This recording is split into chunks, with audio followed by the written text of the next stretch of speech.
హనుమాన్ జయంతి పురస్కరించుకొని పెద్దపల్లి జిల్లా గోదావరిఖని పట్టణంలోని జవహర్ నగర్ వీరాంజనేయ స్వామి ఆలయంలో స్వామివారికి పంచామృతాలు, పండ్ల రసాలు, పాలు, పెరుగుతో మహాఅభిషేకం నిర్వహించారు.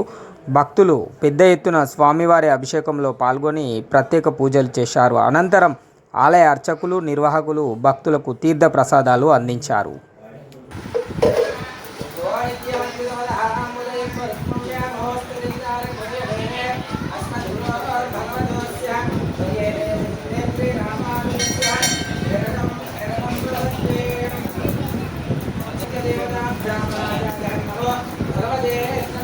श्री पवन सुत हनुमान की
ఎప్పుడో